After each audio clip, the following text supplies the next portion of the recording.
A reading from the Gospel of Matthew, chapter 2, verses 1 through 12. Hear the word of the Lord. In the time of King Herod, after Jesus was born in Bethlehem of Judea, wise men from the east came to Jerusalem asking, "Where is the child who has been born King of the Jews? For we have observed his star at its rising and have come to pay him homage." When King Herod heard this, he was frightened, and all Jerusalem with him. And calling together all the chief priests and scribes of the people, he inquired of them where the Messiah was to be born. They told him, "In Bethlehem of Judea, for so it has been written by the prophet. And you, Bethlehem, in the land of Judah, are by no means least among the rulers of Judah. For from you shall come a ruler who is to shepherd my people Israel." Then Herod secretly called for the wise men and learned from them the exact time when the star had appeared. Then he sent them to Bethlehem, saying, "Go and search diligently for the child. And when you have found him, bring me word so that I may also go and pay him homage." When they had heard the king, they set out, and there, ahead of them, went the star that they had seen at its rising, until it stopped over the place where the child was. When they saw that the star had stopped, they were overwhelmed with joy. On entering the house, they saw the child with Mary, his mother, and they knelt down and paid him homage.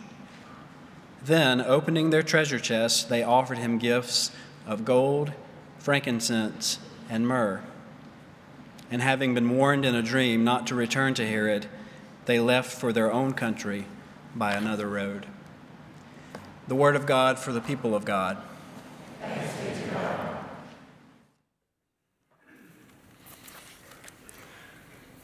Some things really don't change in life. I was helping my grandson with his reading assignment. He'd come home, had his homework. We were supposed to read this story together, and we accomplished that. And he said, "Now I got to answer the question." And he said, he shared the same question my teacher had always asked me. Who are the main characters? You know, some things just don't ever change. And if you take that question that we dealt with growing up in school and apply it to the first chapters of the book of Matthew, you're a little bit surprised. You're not going to find the same characters. It's in Luke. Not much Mary. We'll have not any shepherds, no angels. We're going to have mainly Joseph, and we're going to have wise men and Herod. Herod, yes. Herod, the vicious, conniving, corrupt, murderous king of Judea. He was something of an impostor, at least to the good Jews of that day. He was Idumean. He was a foreigner, and it was like he was a puppet king trying to impose himself on this royal line of David. He lived out of a constant state of fear, insecurity. He was like a skittish rabbit on the front lawn. And by the time fear was finished with him, he had killed 6 of his associates, his wife on whom he doted, and his 3 sons. Caesar Augustus himself said of him, "It's safer to be Herod's sow than one of his sons. A pig in the royal barnyard has a better chance of survival." And then we have these mysterious figures that we have called wise men. We don't know their names. We don't know their number. Look, we know the 3 gifts. It never says 3 wise men, okay? Raymond Brown, a well-known New Testament scholar, notes that in the original text, the word that is there, magi, and he said this probably refers to a learned class in Persia of astrologers, stargazers. These were persons, it was their business to study the movements of stellar bodies, to notice anomalies in the sky, and that's what caught their attention. At first was just probably a little fine point of light, but it was enough for them to saddle the camel, and they go on quite a journey. If they start in Persia, across Mesopotamia, the northern Syrian desert, all the way to Roman Palestine. Now, you've heard the stories so many times it doesn't really shock you, but I want you to think about the first readers of the Gospel of Matthew. These would have been people who had been immersed in Torah and covenant. And they open this book and they say, who are these people and what are they doing in our story? They were the wrong race, the wrong denomination, the wrong religion. It's all in all a pretty shocking way for Matthew to start his gospel. But Matthew seems to enjoy the irony. Here are all these religious sages in Jerusalem. They have the scriptures. And they don't sense anything about to happen. And here we have these stargazers. They don't have the specificity of revelation. What do they have? They are masters of the art of opening their minds to a world beyond their own. See, for Matthew, at least they were searchers. And when they saw something, they were willing to follow. Matthew and Luke, they're contrasting beginnings. It's not just in the characters. It's in the mood and the color and the texture. Luke begins with joy and song and angels. And Matthew, it's darker and shadowy. I don't mean there's no good news in Matthew, but all in all, it's a pretty tough gospel. And Matthew begins with setting before the reader, the listener, you and me, this dilemma. What are you going to do with this child born to be king? Even Herod, you say, well, he was an apostle of darkness. Yeah, but even Herod, he had his moment, his chance to bend toward the light. You got to hand it to Herod. He knew what it took to get to the top and how to stay there. Can't you see him in this scene? He's on his throne in the palace.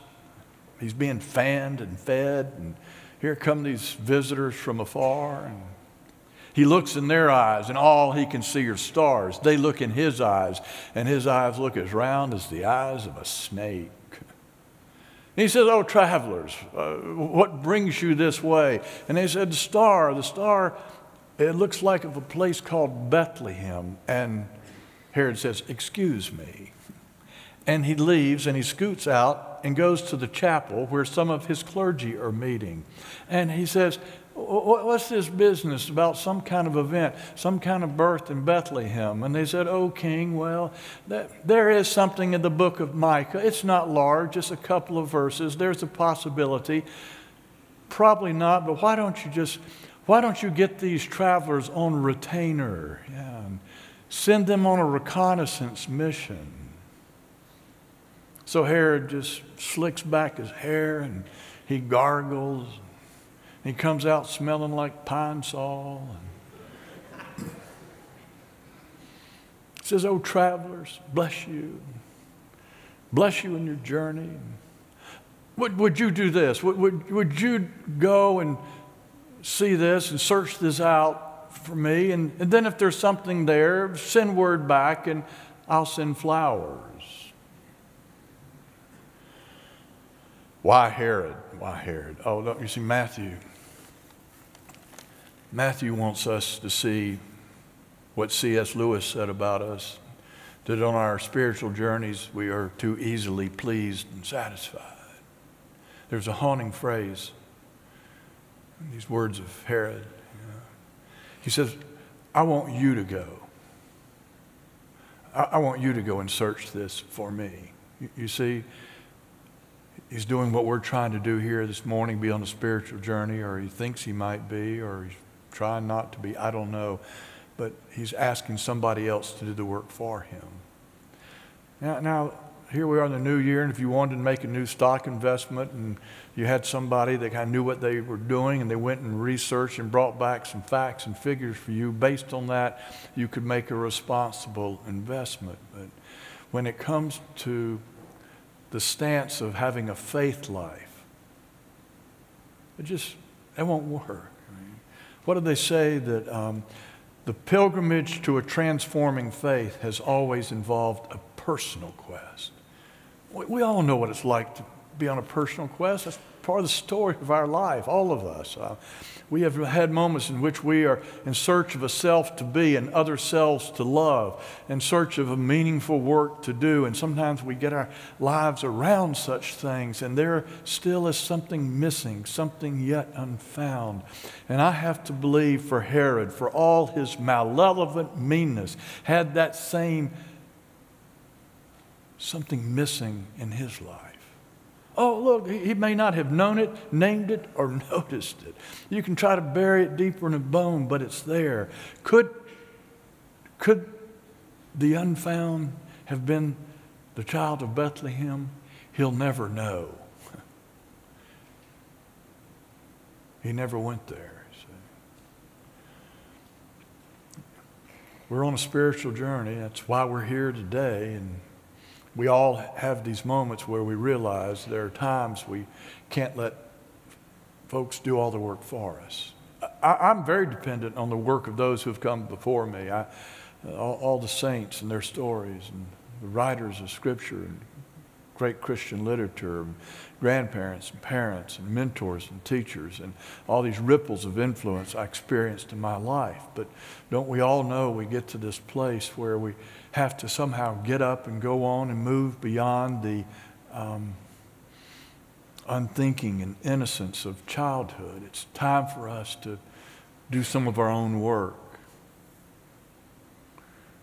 I think for me, some of that came in confirmation. I think maybe even more came. I was 16, 17 years of age, grateful for the sturdy faith of my parents. It was palpable, it was real. But you hit a point in life and you realize, if I'm going to move forward with this, it can't just be that which drips off the eaves of someone else's experience. It was time for me to get up and question and be questioned, to figure and be figured out, to ask, who is this Jesus? Who is he to me in the world in which I live? Time to do some own work, my own searching. John McEnroe, you know that name, great tennis player. He was being interviewed by a writer of Sports Illustrated, and the writer said, I know, John, when you grew up as a child, you played a lot of sports. What made you settle on tennis? Why did you fall in love with the game of tennis? And he said, oh, I'll tell you. He said, there you are, you get to the point, it's game, set, match, and it's your serve. It's your serve, and you realize there's no bullpen, there's no relief pitcher, there's no substitutes, there's no designated server. It's the racket, the ball, it's you. Nobody can take your turn. And there has to be moments like that for us when we talk about the faith journey. This is about engagement, encounter, knowing, and being known. And someone else can't make those moves for us. They can't explore those depths for us. You see what Matthew is doing here in this story? Herod over against the wise man. He's looking for some real searchers, some real seekers. These stargazers, they weren't satisfied just what they saw in the night sky or what they heard from the sages in Jerusalem. They weren't content with just experiencing the light out there over Bethlehem. No, they kept saying, saddle the camels again. We're going until we experience for ourselves the light of Bethlehem. How about the shepherds?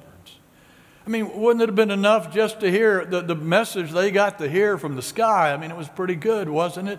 The night sky was shattered with light, and the stillness erupted with four-part harmony.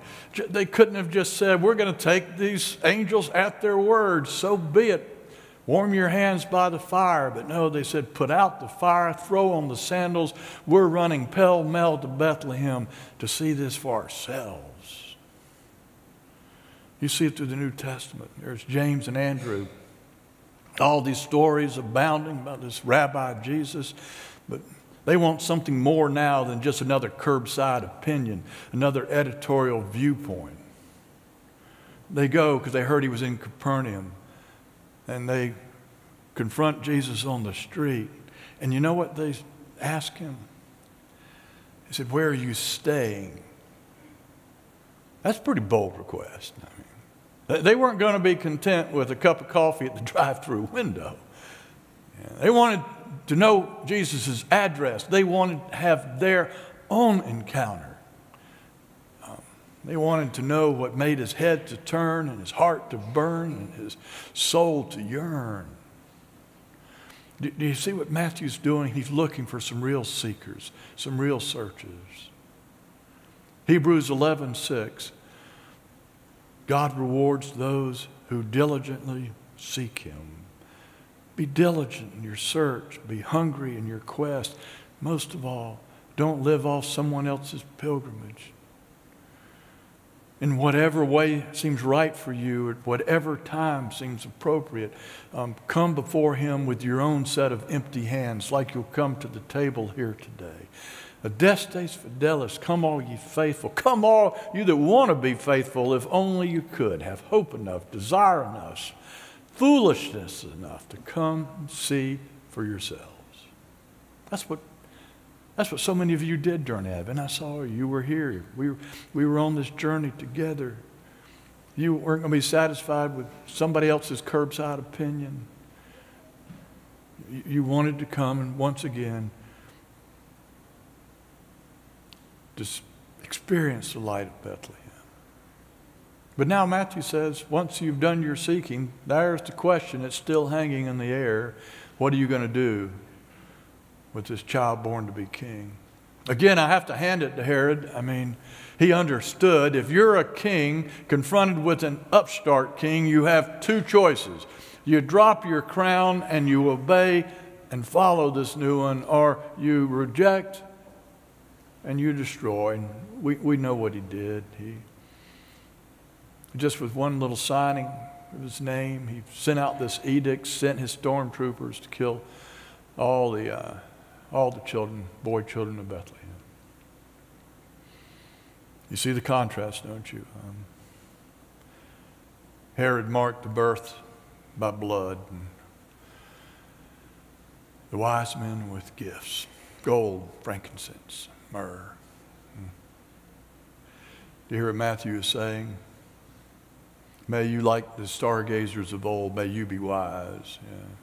Yeah, may you be wise enough to crown the child of Bethlehem.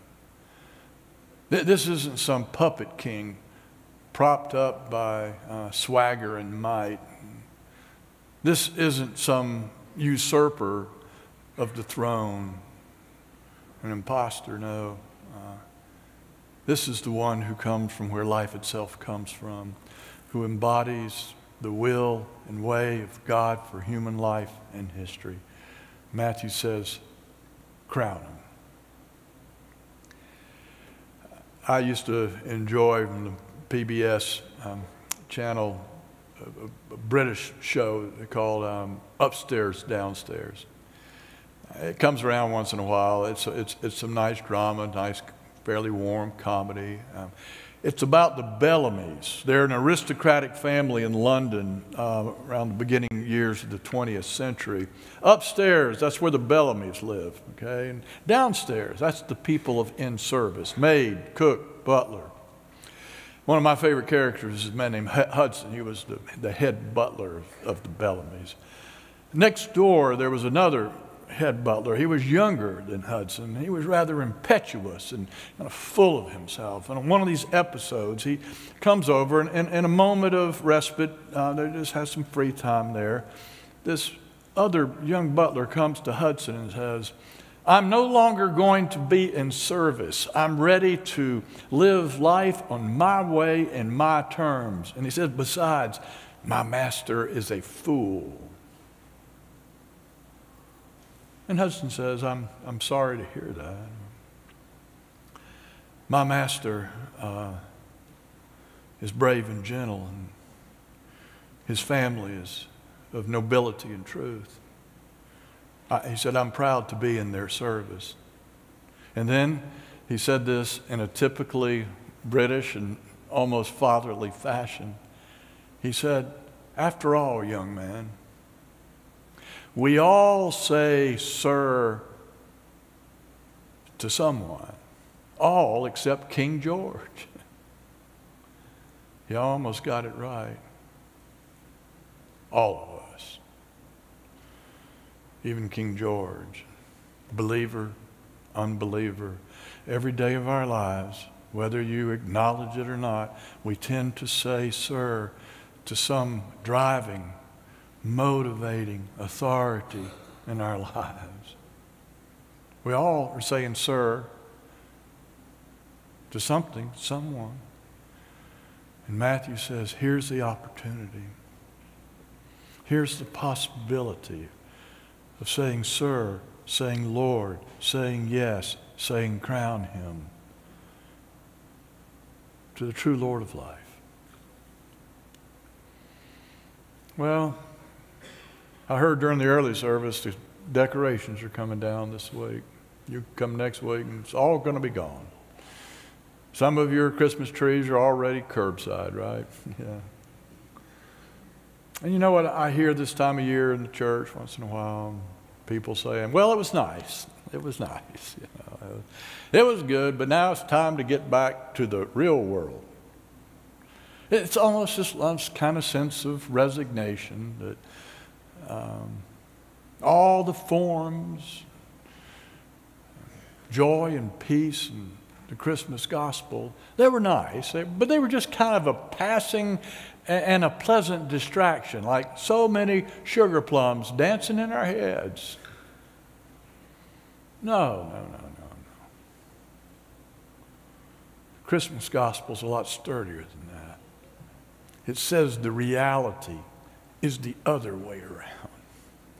It said, here, you look at the life and the one that was born in Bethlehem, the life that became the life of serving, giving, washing, restoring, forgiving, transforming. That's where history is moving. Crown that. Move with that. And you'll be moving to the very rhythm that's at the heart of the universe.